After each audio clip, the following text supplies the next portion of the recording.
Okay, good. So I think it's a pleasure to introduce this um, new seminar series. Simon and others have taken the initiative to start this. We think it's a great idea. There is a large enough search community to have, I think, a weekly seminar with different people presenting their ongoing work. This is not a substitute for the workshop that we have had over the past years, but it's probably a good supplement, certainly for now that we all are suffering from the coronavirus. We have the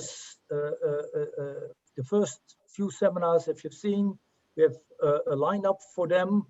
If you want to present in future seminars, then please let one of the organizers know, and then we try to schedule you probably already in January, because up to Christmas the slots are already taken.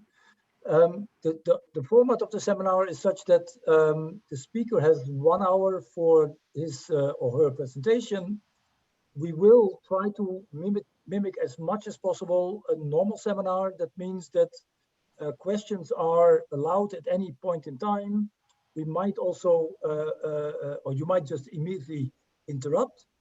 There will be 50 minutes at the end, so I will be sharp on the timing. So there's 1 hour for presentation, 15 minutes then for questions at the end. But questions during the talk are very much appreciated, like in a normal seminar. If it gets too messy, then I will try to intervene and get it organized. So I think it's time to start. So we are happy that Sandro volunteered to be the first speaker, and I give the floor to him. Thank you, Martin.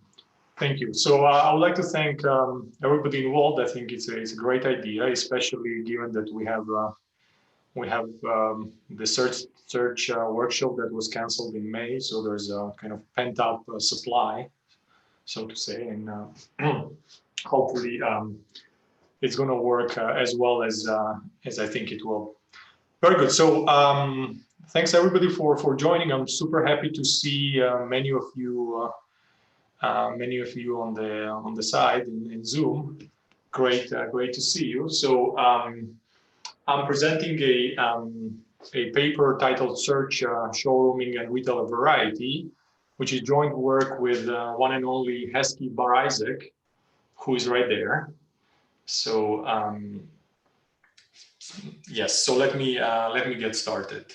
I'm happy to take questions throughout, and of course also at the end. Okay, so this paper is about search for retail variety and especially about showrooming. And I mean, we've all heard about showrooming. Most of us probably know what it is.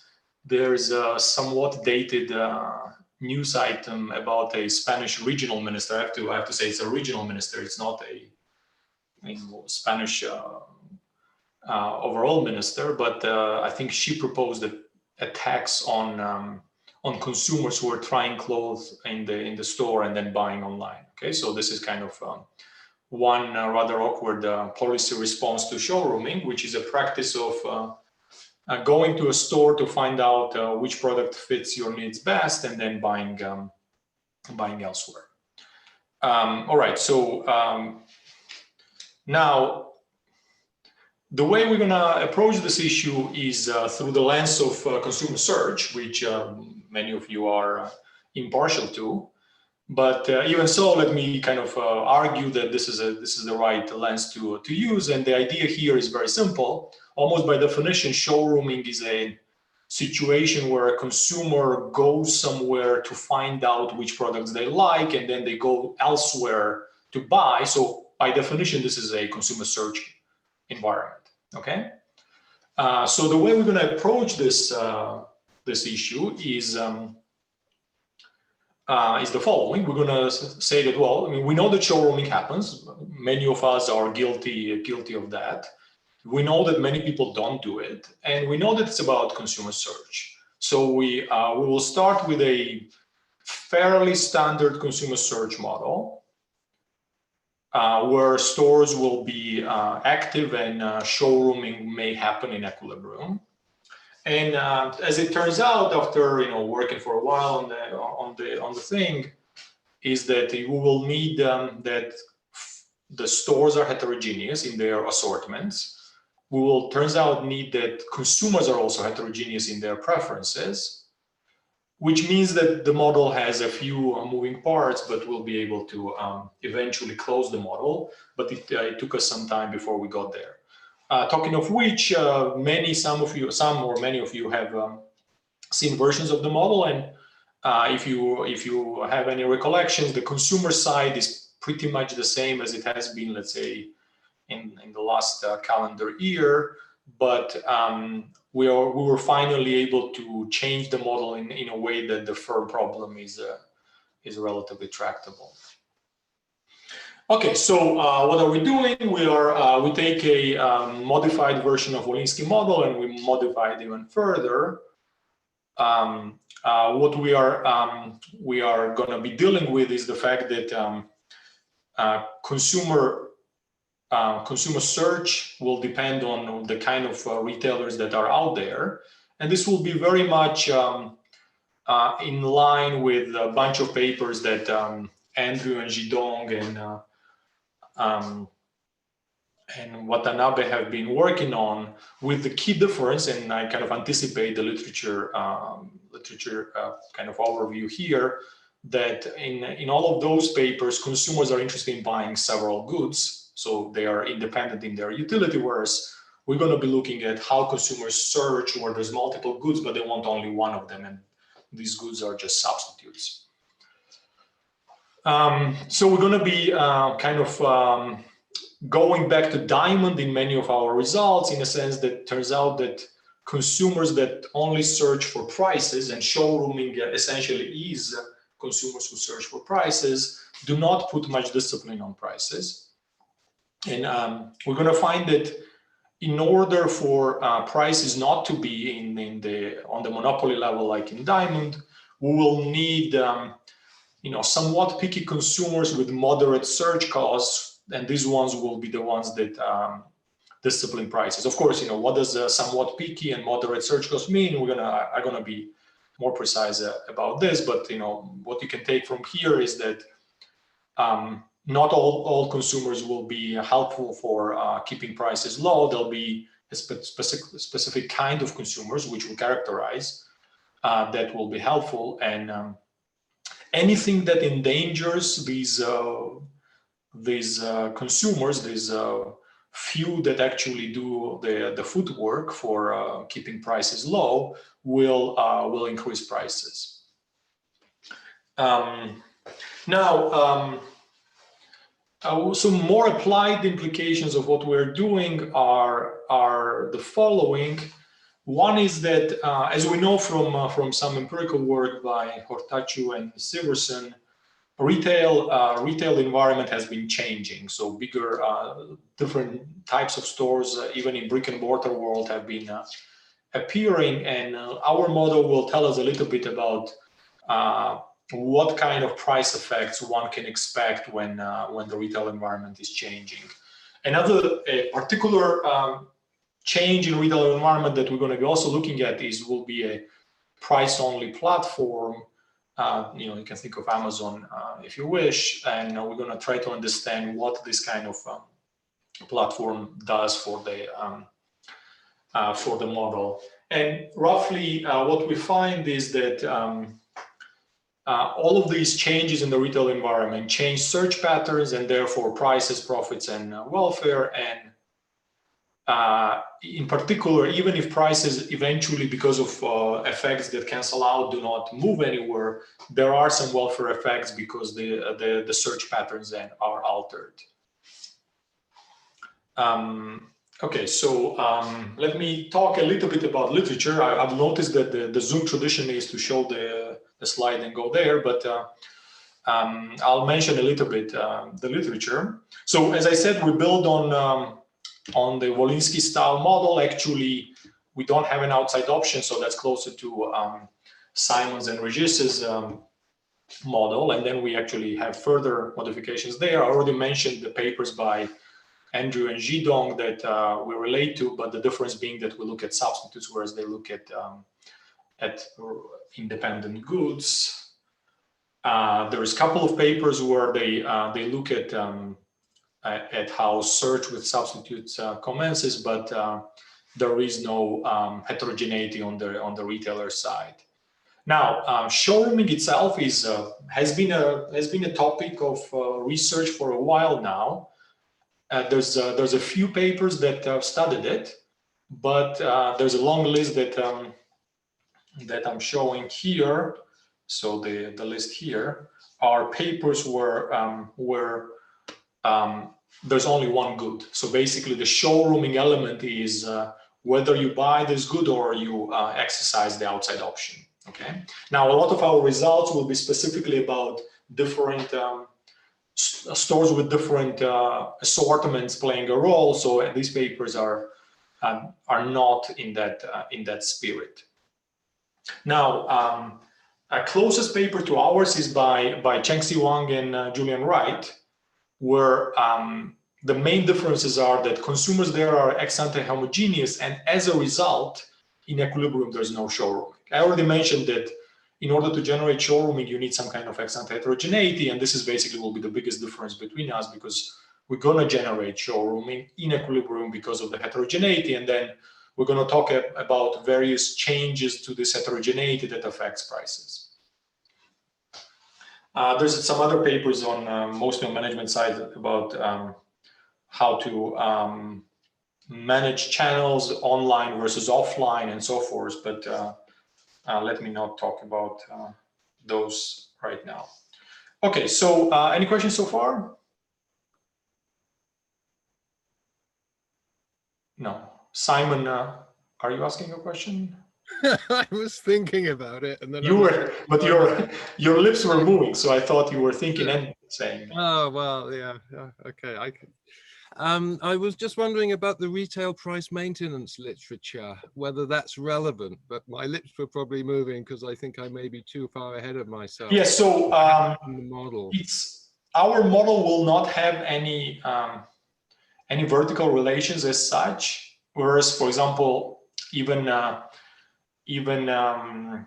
Wang and Wright paper, the platform basically is not a seller itself. It just lets sellers in and charges a fee. We're going to have traditional retailers competing. There'll be no vertical relations here. They'll be all buying from, I don't know, from manufacturers that do not exist in our model. So, we're not going to be able to say too much about that. I mean, our model could be probably incorporated into a wider model where you can talk about retail price maintenance, but we'll have to see.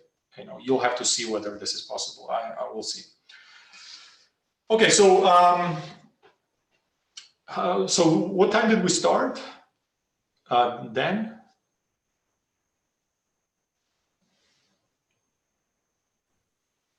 What time you want to know? What time we started? We started at 18 past. So you are 12 okay. minutes. Okay. I just want to know how long I've been going, but yeah. Sure. Thank you.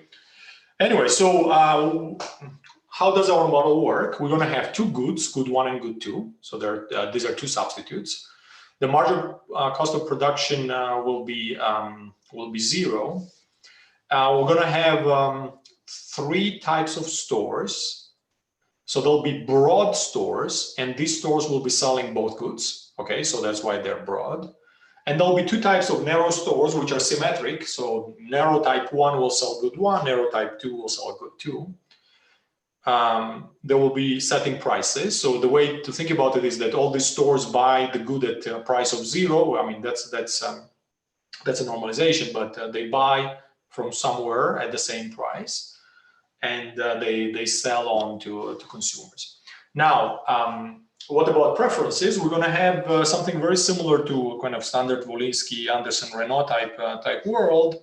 We're going to have that consumer J who buys good I at price PI will obtain a utility equal to mu J epsilon IJ plus U of PI. And in order, these things are epsilon ij is a match of consumer J to firm to product I, so not firm, product I. That's going to be drawn from 0-1 interval from a well-behaved in a sense that, you know, it's well-behaved for our literature CDF-G. Mu of J will be what we're going to call pickiness, choosiness, fuzziness, all sorts of things like this. Basically, this is how much a consumer cares about those draws of epsilon, right? So the bigger the variance, the more consumer will care about getting the biggest of the two draws. That's kind of the that's something that you also find in Anderson-Renault original model. Where we differ is we have this U of P function, which tells you utility obtained by consumers at a price P. It's derived from a downward sloping demand function Q of P. Okay, so that's basically consumer surplus at price P, where there's some kind of downward sloping demand. And we're assuming that this downward sloping demand is well behaved so that the associated profit per consumer, which is pi of P, is quasi-concave and maximized at PM, which is the monopoly price. Basically, so if we have just unit demand, the U of PI will be, let's say, V minus PI. We have downward sloping demand, and the reason for this is because that way the diamond without the outside option is not infinite prices. It's the PM as a price. Okay, so this brings me to the last point, which is that we assume that the outside option is sufficiently bad so that all the consumers buy one good. Okay, when you want to maintain that assumption, the U function helps because basically it puts an upper bound on prices, which is the monopoly price. So that's the model. Most recently, this has been used by Andrew Rhodes and Alexei Parakhoniak, and we are grateful to them because that's how we kind of rediscovered the model, even though I think Simon and Regis had it earlier. Okay, so how do consumers search? And here we're gonna do some assumptions that are not maybe ideal, but get us tractability. So we're going to assume that consumers can distinguish the type of the store they are dealing with. So they can tell whether a store, before visiting it, whether it's a broad store, narrow type 1, narrow type 2. So they can tell the type of the store. But they don't know match values or prices at those stores, and they need to learn match values before purchasing. So far this is, apart from the first one, the second one is a standard assumption in this kind of model. We're going to have a search cost S, which is incurred by consumers who go to a narrow store to discover one of the varieties and the price of a particular store that sells that variety. Okay. Well, if you go to a broad store as a consumer, you discover both varieties because they have it. You pay a search cost which is higher, which is 1 plus gamma times S, where gamma between 0 and 1 measures search efficiency. And now a couple of things. We force consumers to discover both products. So you're not going to go into a broad store and do sequential search. We may be able to do that, but it's going to be much simpler for us to think that you go to a broad store, the clerk shows you both products, explains everything simultaneously, and you find out both. It's more expensive than going to a narrow store one by one, but it's cheaper than doing both. Okay, so we're going to assume that the search cost and this gamma parameter are common across all consumers, even though for the consumer part, it doesn't matter whether they're common or not, because we're going to characterize what's the optimal search behavior of a particular consumer. What we're going to have in addition is, that's where showrooming will come in, we're going to have some kind of visit cost, big J, which is specific to a consumer. So we're going to have consumers that have different BJs, which is less than the search cost, and that's the cost you may pay if you would like to find the price at a store at which all the varieties that are sold you already have matches for.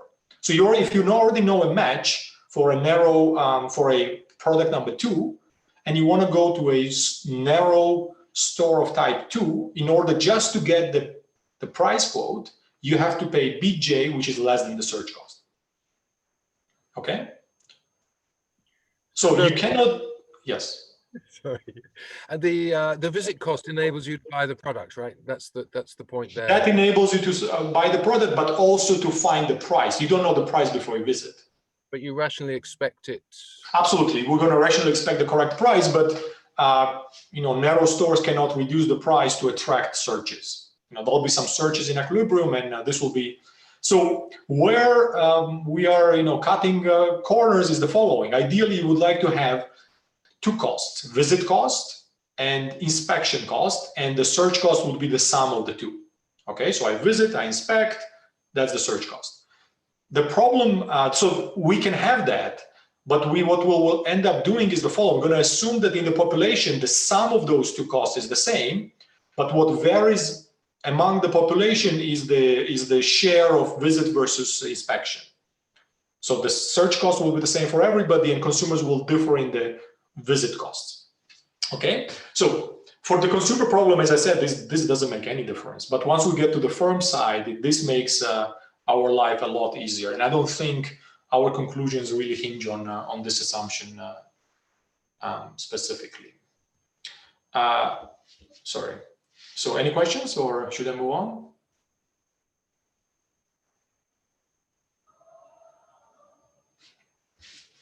So Sandro, you mentioned that consumers, at least on the slide, it says when consumers already know the price, but this is really, they still need to find out the price, right? Yeah, so they don't know. This is a standard search model in that sense. Before they visit, they cannot know the price. They anticipate it correctly. We're going to have we have an extension. I hope I have time to talk about, where we introduce the Amazon, let's say, into the world. And Amazon's price will be observed before search, and that's going to be actually important. But for these, let's say, traditional stores, prices are only observed once you are there and you pay the cost. Okay, so what?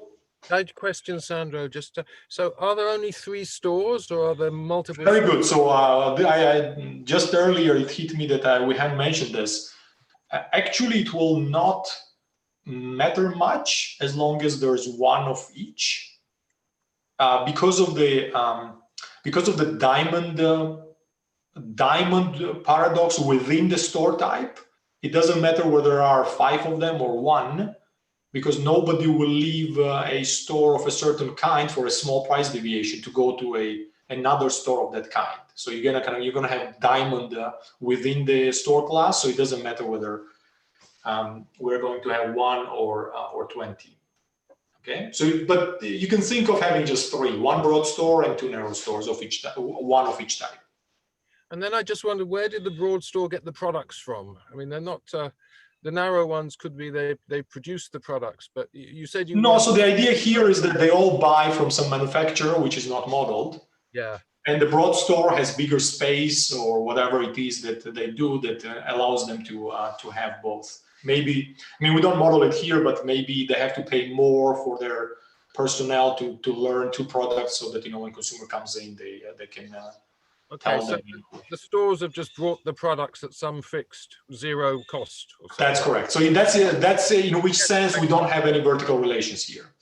So they've just come from somewhere you haven't modeled. No. Yeah, there's some, let's say, there's some competitive industry that makes them or whatever it is. Yeah, we haven't modeled that. Yes, absolutely.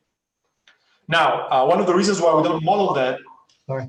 So one story could be the broader store is like the offline retailer, and the 2 narrow one like online.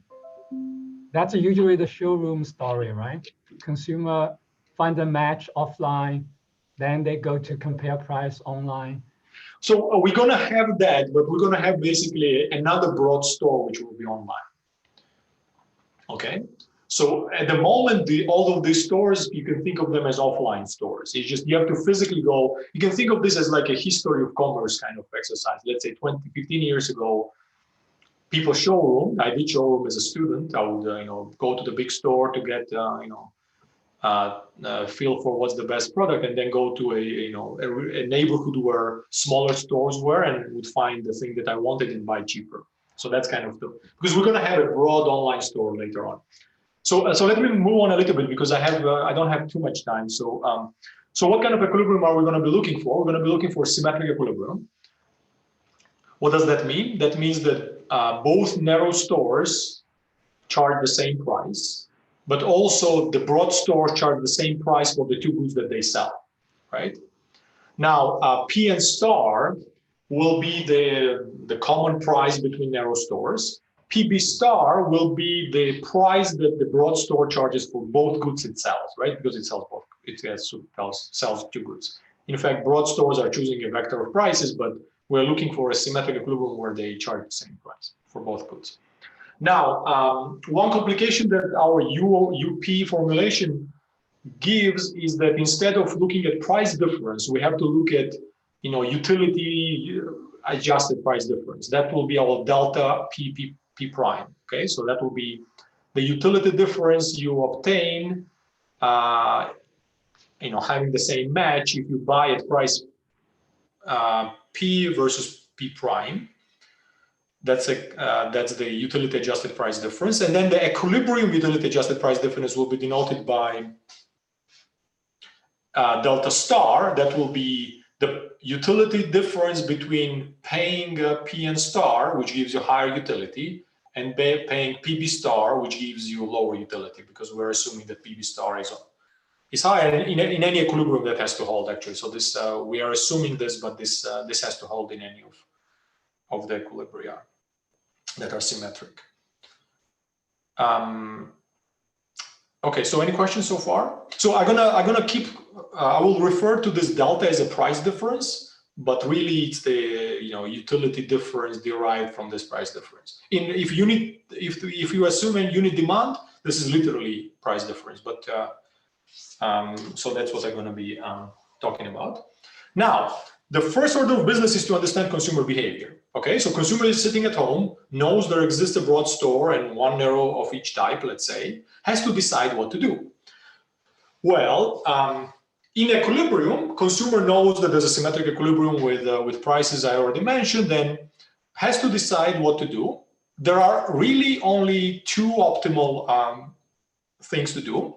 One is to make the first visit at a broad store. So I start at a broad store, and the utility that I'm going to get there is given right here.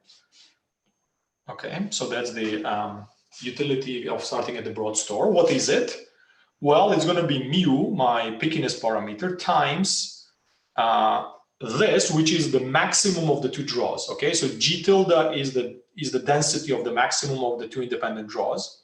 So that's basically, if I go to a broad store, I'm going to find out what's the best of the two varieties. I'm going to buy that one because prices are equal at the broad store or at narrow stores. It doesn't matter. So they're all always equal. Now, what else will I obtain? Well, the way I write it here is that I will obtain utility as if I bought at the narrow price, even though I visited the broad store. Why? Well, because I'm going to subtract the minimum between these two objects, which is that's the so that's the price difference. Okay, so if you substitute this, then you're going to get just U of PB star, which is what you would write initially. But a consumer whose visit cost is actually less than the price difference will not actually buy at a broad store, will instead visit a narrow store and buy there because this utility of visits, which is B, is less than the price difference.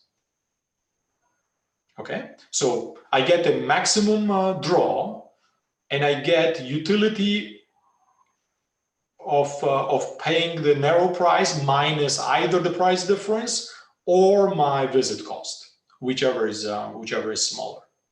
In particular, if B is more than delta star, that person will not go to narrow stores. That person will not showroom because their visit cost is too high compared to the price difference.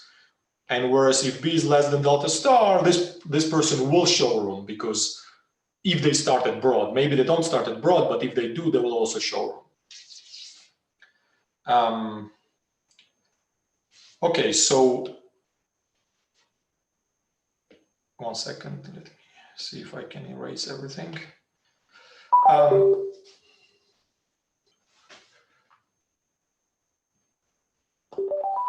Sorry, my speaker went off.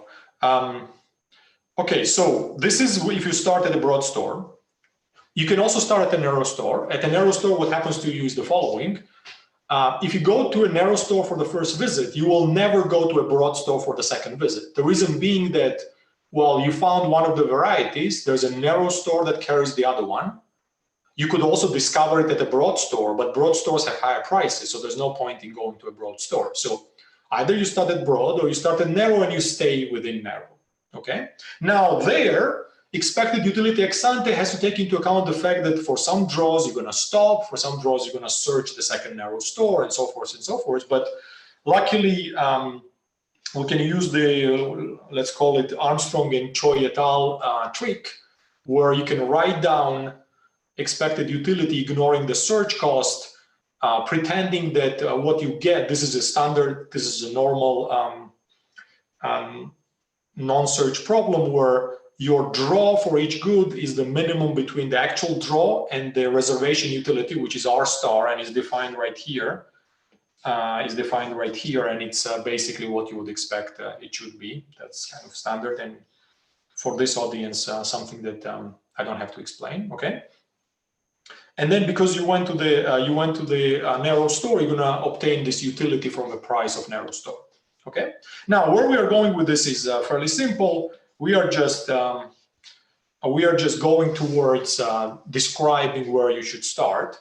So we look at the utility, ex ante utility at broad stores, ex ante utility at narrow stores, and the difference between them is if the prices are equal. They are not going to be in equilibrium necessarily, but if they are equal, we're going to have this beta function, which depends on your pickiness. So that is the expected utility difference between visiting broad stores and visiting narrow stores. Now, what's important is that this difference is increasing in choosiness mu. Okay. A priori, it's not obvious because the choosier consumers also obtain higher utility when searching through narrow stores. Okay. Because at the end of the day, you get something like a maximum between two draws. If there's a bigger variance, which is mu here, you're going to increase your expected utility. But this expected utility grows faster at broad stores. So the utility difference is increasing in mu, which suggests that if somebody is going to visit broad stores, that's people with high mu, the people who are picky about the product. Okay. Now, full expected utility difference is has to be also taken into account the prices, but not always. Depends on whether consumer has high or low B.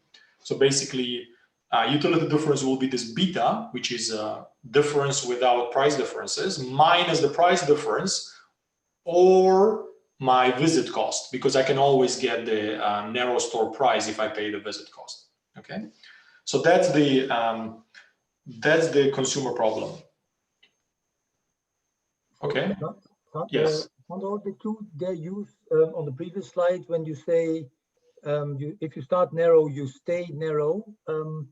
That is dependent on the fact that you have just two products, or?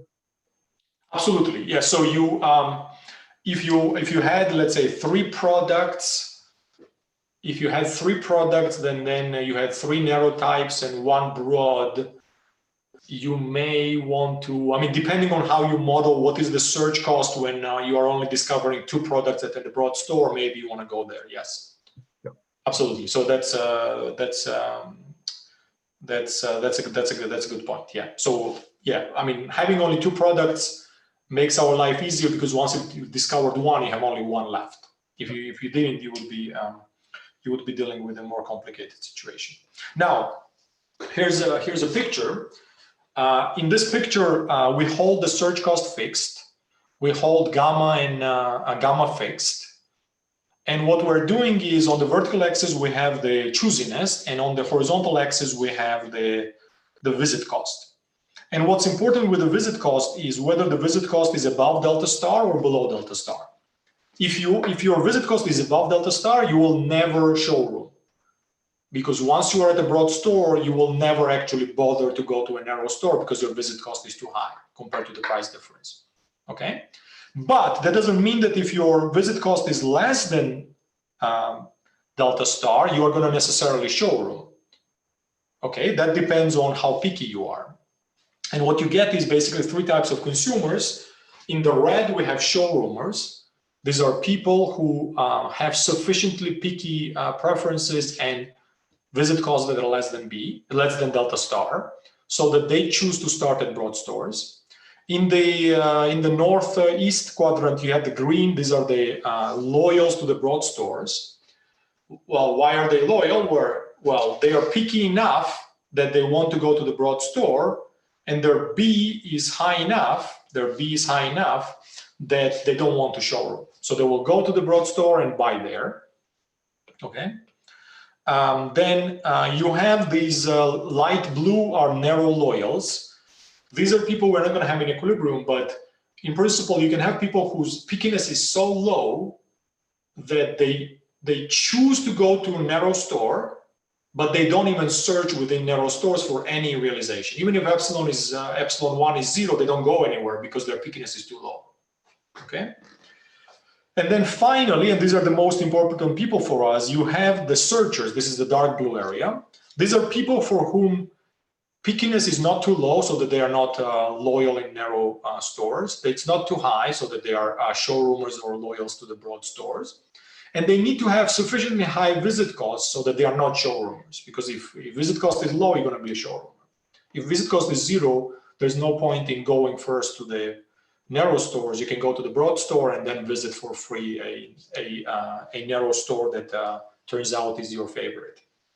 Okay, so this is the consumer problem. Here we haven't made any assumptions about distributions, but basically now we're going to go to the pricing problem, and what should be clear is that I need to have consumers who are searchers, these guys here, because these people are loyal to broad stores. Showroomers actually do not put any pressure on prices because they go to a store which is more expensive with a plan to go to a store which is cheaper. So they're not going to be comparing two prices that are similar, so that there's some pressure on prices. So let me hurry up a little bit and wait. Let me erase this and hurry up a little bit. Okay, so I already said this. So in order to close the model on the firm side, what we need to do is we need to assume how these objects are distributed among the consumer population. What we assume is that the distribution of matches is the same for all the consumers. So capital G is the same. Search cost is the same, gamma is the same.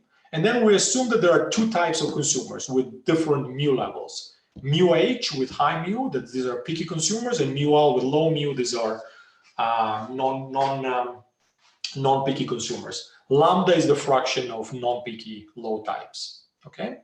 And then we need to assume something about B. We're going to assume that the distribution of B is type dependent. So H types and L types have different distributions. And this distribution is going to be important for prices. Now, okay. So let me, how much time do I have? You have slightly more than 20 minutes. How slightly more than 20 minutes? 20. Okay. So let me introduce. We'll need some notation. We're gonna have. At the moment, what's gonna matter a lot is the pickiness of consumers, because there's two types of consumers: picky high types and non-picky low types, and there are gonna be some thresholds for pickiness. The two thresholds that matter is mu underline and mu bar. Mu underline is such a pickiness that if you have that pickiness absent price differences between broad and narrow, you are indifferent between visiting broad or visiting narrow. Okay, so if there are no price differences, all the prices are the same. If I have that pickiness, I'm indifferent between going broad and going narrow. Okay, why is this possible? Broad always give you two draws rather than one. Well, that's because the search cost at broad is also higher. It's 1 plus gamma S. So there's mu small enough that you are indifferent between the two types of visits, provided that prices are equal. Mu bar will be more familiar. This is a pickiness level at which, if you are at a narrow store and you draw 0 epsilon, the lowest epsilon, you are indifferent between continuing to search and not. And this is familiar for many of you because, well, if mu sorry, if mu is less than this mu bar, basically no consumers would search if narrow stores were the only ones around, right? If this is the minimum pickiness at which any search would happen among narrow stores. These both will be important, and you can anticipate that probably mu bar has to be higher than mu underscore because of where the lines are drawn, but that's not actually always true. So we need to make an assumption for that, and turns out the assumption that is relevant is that gamma, the efficiency of broad stores in terms of search, because there you pay 1 plus gamma, is sufficiently good, meaning that gamma is less than gamma bar. I mean, gamma bar has a definition, but what matters is that that definition ensures, and actually the definition comes from this. It makes sure that the threshold at which I start preferring to go broad rather than narrow is lower than the threshold at which I start searching. Okay. Now, can we do without this assumption? Absolutely, and we actually do this in the appendix, but we have fewer cases and it's easier to work with the model when gamma is sufficiently small. In fact, if you are wondering if G of U is the uniform on 0, 1, gamma is 1/3.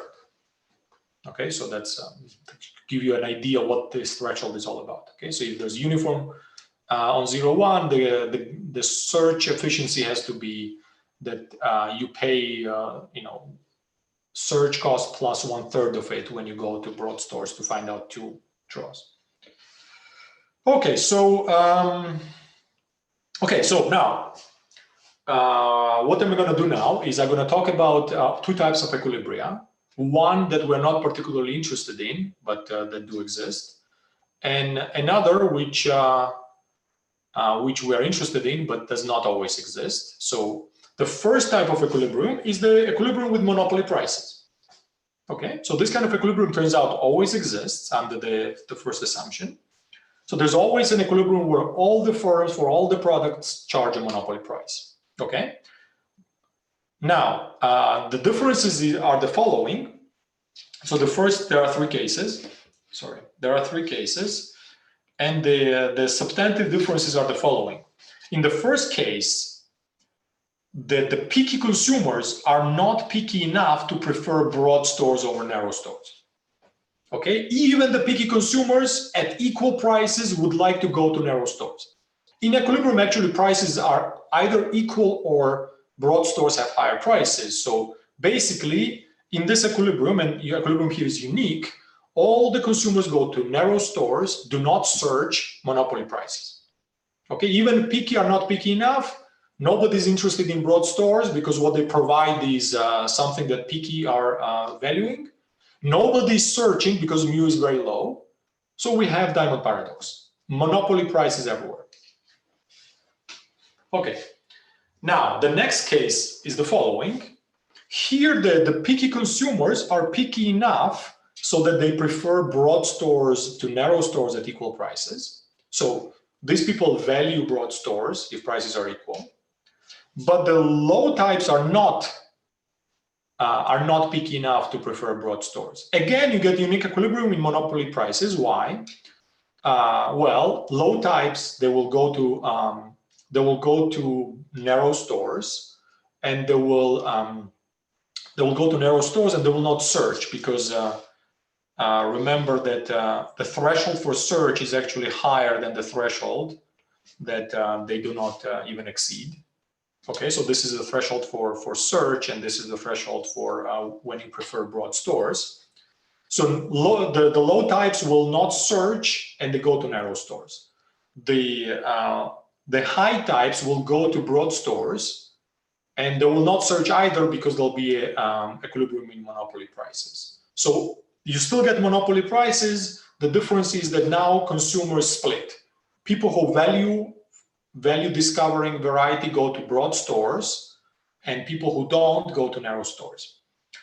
Finally, you have a third case where even the low types prefer broad stores at equal prices. In that case, everybody goes to broad stores. Prices are equal, but that's where equilibrium is not necessarily unique. Okay, once non-picky consumers are willing to go to broad stores at equal prices, you may have other kind of equilibrium. But you always have monopoly equilibrium, because if everybody charges monopoly prices, you get diamond, nobody moves anywhere. So that's the monopoly pricing equilibrium. But now I'm gonna show that there's some hope of finding showrooming and search equilibrium inside the third case. Okay, the first two, there's no hope. Any questions so far? No. Okay. So, all right. So, how can we construct a non-monopoly equilibrium? Well, we have two types of consumers. The high mu and low mu is the same picture as I showed you before. What do we need for prices not to be at monopoly level? We need that the low types, at least some of them, are searchers, because then they're going to search. Narrow stores will be forced to charge below monopoly prices because consumers are escaping them if prices are too high. That's one thing. Another thing is that high types should go to the broad stores, because if they don't, the broad stores will lower their prices to make them go there. Or we don't have an equilibrium which was already of this kind, because it was already characterized on the previous slide.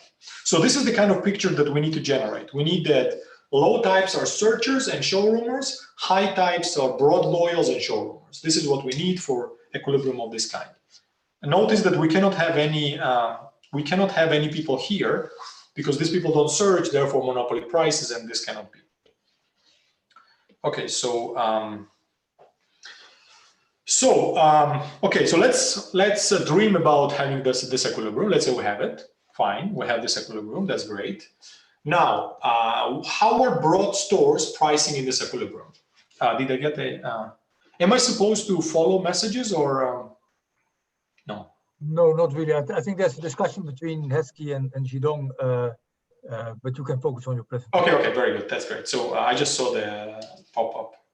Okay, so let's think about broad stores. What's their pricing? Who are they getting for first visits? Well, they're getting so we are assuming that this is the reality. They're getting these consumers. Let me switch to black. So they're getting these consumers. They get all the high types for first visits. And they also are getting these consumers. They also get some low types. These are showroomers. They start at broad stores and visit narrow stores later. Now, what can the broad stores do? Well, actual delta, they can move, right? Because delta depends on the price. This is a price difference adjusted, but the price difference, they can move delta. Who are the marginal consumers for them? These are the marginal consumers. There are some people they can retain or expel by changing their prices among the high types. Notice that the low types are not marginal consumers, because by construction, none of them is close to stopping. But they still create a problem, which is that if this delta deviation is big enough, some of them may be retained. Okay, and turns out that this is a thing to worry about, and this is one of the reasons we assume that the distribution of B among the two types is different, which is helps us construct examples where the low types are sufficiently concentrated above the red region that there is no global deviation. Okay, so that's basically kind of revealing the cooking secrets of the sausage. This is one of the reasons why we have this stuff with F. Okay, so other than this, other than the fact that they can globally deviate, the broad store pricing is fairly simple. They retain some high types that do not find it worthwhile to showroom, and they earn some money on them. You have to take into account the fact that this is not unit demand. You have this pi function floating around. These are the high types. But eventually you get something that looks like a very standard kind of monopoly pricing problem for the broad stores. Notice that broad stores actually have two prices to play with, but everything is symmetric, and at the end of the day, it's as if they have one product that they price. Okay, so That's the broad stores, and that's their first of the condition. And we have some assumptions to make sure that this is a well-behaved condition. In particular, one thing that we know is that the price that broad stores will charge will be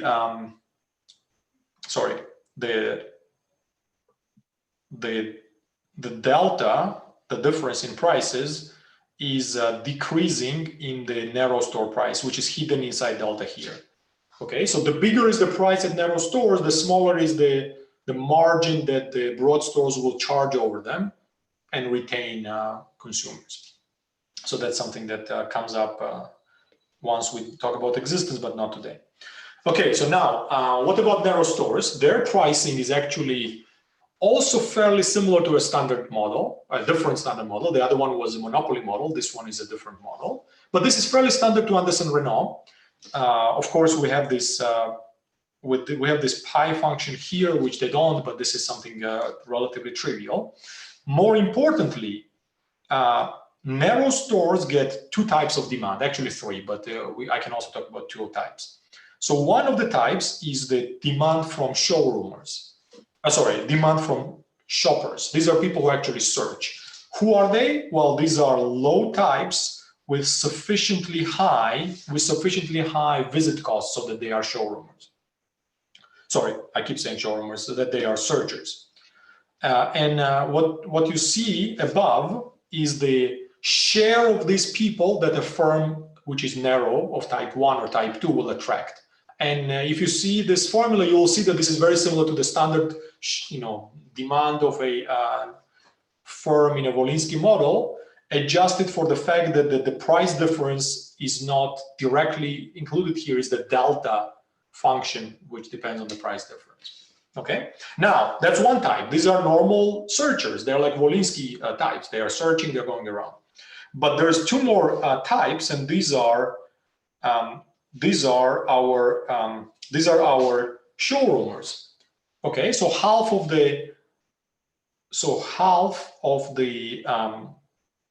high types who showroom will show up at this store, and half of the low types that showroom will show up at this store. The thing about these people is that their demand does not react to prices at narrow stores. Okay, because they come to a narrow store knowing that that's the better store. Their visit cost is positive. We assume that visit cost density at 0 is 0. So with small price deviations, none of them will react to prices. So basically, this is completely inelastic demand. Showroomers create inelastic demand inside narrow stores. So it's like Wolinski with a bunch of loyal consumers, which are the showroomers. Okay. Now, the first of the condition, I don't give it here, but it's a relatively standard first of the condition adjusted for this fact. And in fact, prices are strictly higher here than they would be in a standard Wolinski model. Why? Well, because you have an inelastic section of demand, which you didn't have in the standard model.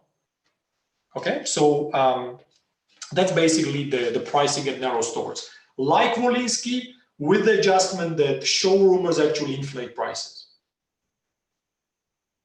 Okay, so now, what do you need to do for the overall equilibrium? You need to do more work. You need that there exist prices at narrow and prices at broad. So you need that there exist prices at narrow and prices at broad, such that the equilibrium difference is such that all of them satisfy the two first of the conditions. So the broad are maximizing their profits, narrow are maximizing their profits, but that's not enough. You also need that the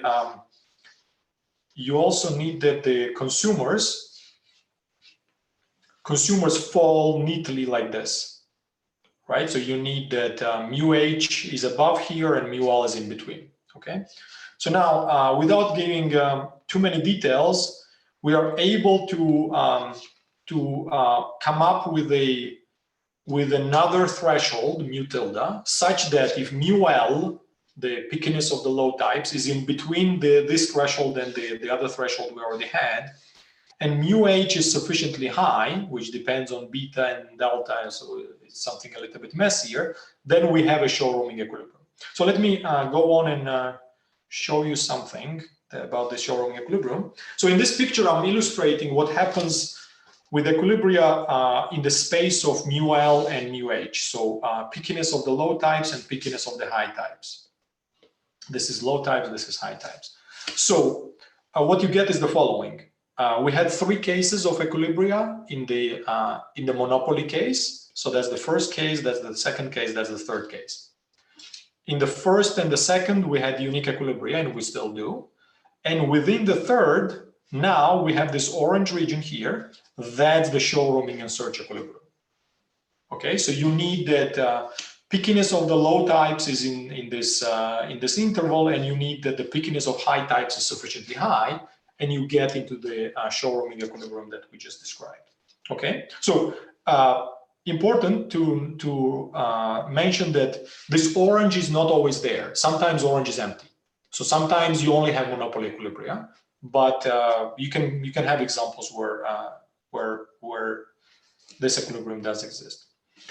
Now, equilibrium has some properties that you would expect, which is that broad stores charge prices lower than monopoly, but higher than narrow prices. If the search cost goes up, prices go up. If there are fewer picky consumers, prices go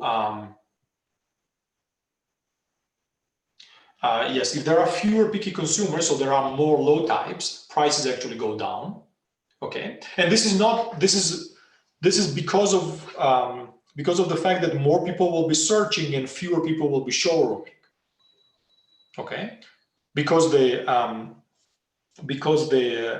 picky ones do not actually search anything. So in standard Wolinski, if you had more non-picky and fewer picky, you would also get this result. But here, the driving force is the composition of showroomers versus searchers that changes. Okay, and we also get that under some assumptions on the G function, that if you make less picky, more picky, prices will go up. And again, there are 2 channels here. One is the standard channel. You made searchers more picky, prices will go up. But when you made them more picky, you also increase the number of them that actually showroom, which further increases prices. Because if low types are more picky, a bigger fraction of them will choose to go via broad stores. They will become completely inelastic consumers, and that prices will go up. Now, less obvious is that mu H, as long as it's in the in the region, doesn't matter. And interestingly, higher gamma. So if you make broad stores worse at being showrooms, okay, gamma is higher. They're less efficient. Prices actually go down. Why? Very simple. If broad stores are less efficient, fewer people will showroom. Fewer people will showroom means that there'll be less inelastic demand at narrow stores, therefore prices will go down. Okay, so this is something that is completely non-trivial, and further effect of gamma on welfare is unclear because of this, because prices go down, but actually consumer search technology gets worse. Now, how much time do I have? Only 2 more minutes. 2 more minutes. Okay, so what we do next is, I mean, we do a bunch of stuff, but we ask ourselves, what happens if you close down narrow stores? Turns out this is always bad, because prices can only go up, and consumers may also be harmed by not being able to search where they want. If you take out broad stores, actually prices may go up or down, welfare may go up and down, and we actually explain in the paper what's going on there. So let me spend the last 2 minutes explaining very broadly what we do with the platform. So we introduce a platform which has both goods, but is not better than broad stores at search, discover. So you can assume that you cannot discover prices at the broad at the matches at the broad store, but you see their prices up front. Okay, so this is a kind of an online beast. Prices are easily accessible, cannot provide showroom possibilities. And we assume that actually it's better at being a showroom in a sense that the visit costs, which were B earlier, are 0 here. So if a consumer can freely go there to showroom. Well, in order to make things interesting, we assume that some consumers are aware or are using the platform and some consumers are not. And this may be correlated with whether they're picky or not picky. And basically, at the end of the day, what we're going to find is that we may have situations where the platform enters, welfare goes up and prices go down. Okay, so it will depend on basically it will depend on the on how many of the low types actually use the platform and how picky the low types are. We can have a situation where prices actually go up because of the platform, but welfare still goes up because the platform is an efficient way to showroom. And we can get situations where actually welfare goes down and prices go up. So the worst case scenario. So the bottom line about the platform in 2 words is the platform changes the composition of demand at narrow stores. It takes some showroomers in, and depending whether the platform users are more likely to be low types or high types, the platform may actually increase or lower prices by changing how many people showroom at narrow stores in the physical world. Okay, so in principle, the platform can have all sorts of interesting effects, and what really matters at the end of the day seems to be correlation between the usage of the platform and how picky consumers are. And if more picky consumers are the ones that use the platform is likely to reduce prices and increase welfare. That's kind of the bottom line. So let me. Yeah, time is really running out. Yeah, so let me conclude. Basically, what we did here is to eventually, after some labor pains, get to a model that we can close, where we illustrate how retail variety and consumer search co-determine prices. And we found that showrooming itself tends to be price increasing, and anything that increases showrooming increases prices. That's kind of the main takeaway. So I stop here. Thanks a lot, and I'm happy to take your questions. Good, thank you. Could you go back a slide? Leave that up, Sandro. Could you just put it on the takeaway slide? Just to circle back to a comment of Simon's. I think the 3rd bullet point was sort of trying to address that.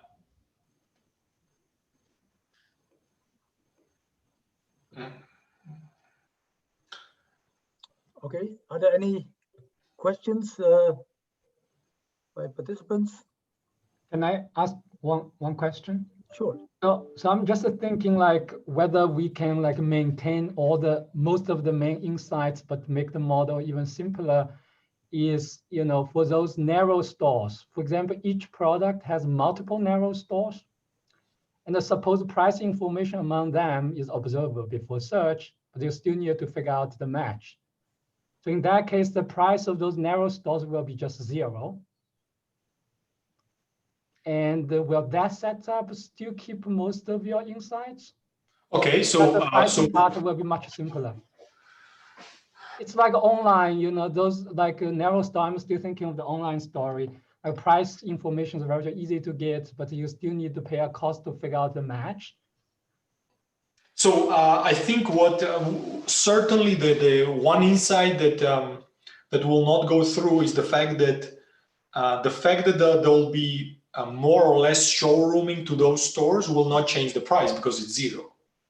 So you're not going to have effects that go through the fact that actually through I think a realization that is not straightforward but seems to be fairly robust, that incoming showroomers are bad for prices. Of course, it partly depends on like what's the most important message you want to deliver in this project, right? My impression is like those rich consumer search behavior, it's pretty nice, right? So like different consumer depend their meal and B, gamma, they have. Yes. Okay, fair enough. So if the focus is on search behavior and then potentially on what happens if you kill a type of a store kind of analysis, yes, absolutely. This would certainly be a simpler model to work with, because basically, I mean, the problem in this model is that the baseline prices, which are narrow prices, are hard to pin down, because all sorts of stuff happens to them. If they're at more marginal cost, then voila, you get a lot of the complexity out. So I don't know. Heskey could correct me, but it's something we need to think about. That could be. Yeah, we hadn't thought about it. I hadn't thought about it, at least. I think it's nice, but as Sandro is highlighting, it's missing the fact that the search patterns are affecting prices. It kills the channel. The broader stores price, right? Again? The broader stores price will still be affected by. No? No, because that's just a wedge determined by the visit costs. It's a wedge over the narrow store prices, and so it doesn't really depend on how many of each. So to continue what Heskey is saying, broad stores, because and this goes back to what Martin said with there are only 2 products in the model. When you go to a broad store, you learn anything to be known. So you are basically in a diamond world now. What lets them charge a premium is the fact that they hold you up on your visit costs. So their pricing is entirely determined by the distribution of visit costs. Because they basically, if they increase their price, more people will leave. If they reduce their price, more people will stay. But they don't care about search patterns in a complex manner. And so this is, now that I'm thinking while talking, this is because we assume that the search cost is the same for all the consumers, but the visit cost is different among consumers. If we remove this, maybe, so we make the distribution more interesting on the consumer side, maybe then we can say something about broad pricing that's not trivial. At the moment, the stores, they just look at the distribution of incoming consumers and their visit costs, and they say, well, I have you here held up. The only reason you leave me is because the price is lower somewhere. So let me play against this, and that's all.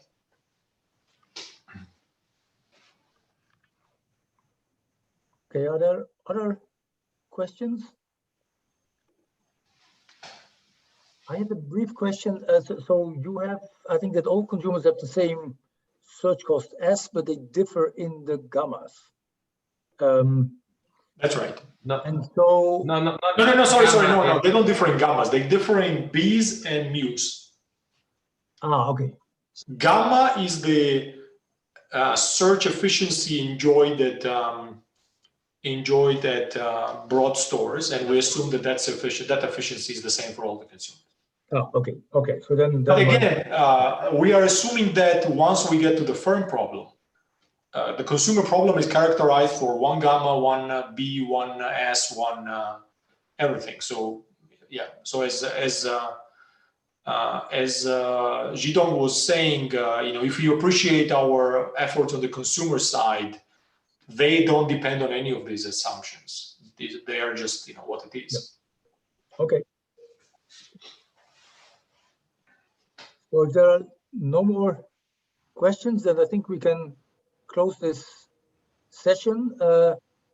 Sandro, thank you very much for the first presentation, for starting this off with an interesting paper. So next week we meet again, and then we have Eva Mauring as a second presenter, and again it's the same format, the same time. So we hope to see you all then next week for the second presentation.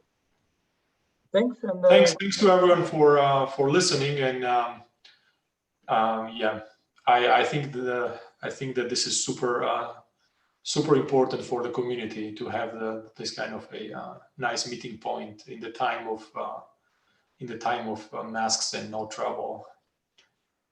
Okay, anyway.